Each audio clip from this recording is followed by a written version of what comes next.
მოგესალმებით.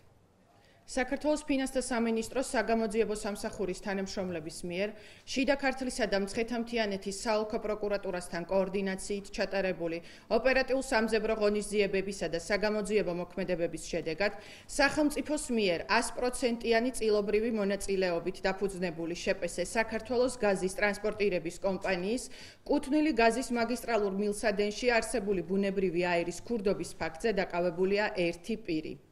გამოძიებით დადგენილია, რომ ბრალდებული შიდა ქართლის რეგიონში წლების განმავლობაში ფლობდა პურის ქარხანას, სადაც წარმოებული პურ პროდუქტებით მარაგდებოდა რეგიონის მოსახლეობა.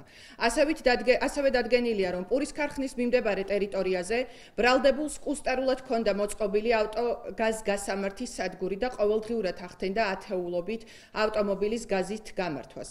დიდი ოდენობით მატერიალური სარგებლის უკანონოდ მიღებისა და შესაბამისი კომერციული საქმიანობისათვის აუცილებელი ხარჯებისაგან თავის არიდების მიზნით ბრალდებულმა გამოძიებით დაუდგენელ დროსა და ვითარებაში განახორციელა შპს საქართველოს გაზის ტრანსპორტირების კომპანიის კუთვნილი გაზის ორ მაგისტრალურ მილსადენზე უკანონო დაერთება. რა გზითაც 2024-2025 წლებში ფარულად დაეუფლა სახელმწიფოს კუთვნილ 4.347.000 ლარის ღირებულების ბუნებრივ აირს.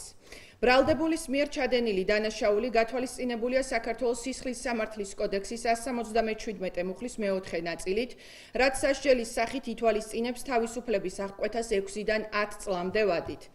მოგახსენებთ, რომ ინტენსიურად გრძელდება ოპერატიულ-სამძებრო ღონისძიებები და საგამოძიებო მოქმედებები, როგორც ფარულად დაუფლებული ბუნებრივი აირის ზუსტი ოდენობისა და ორგანიზებული დანაშაულებრივი ჯგუფის სხვა წევრების დადგენა-მხილების მიზნით, ასევე ბრალდებულის მიერ დიდი ოდენობით გადასახადისათვის თავის არიდების ფაქტთან დაკავშირებით.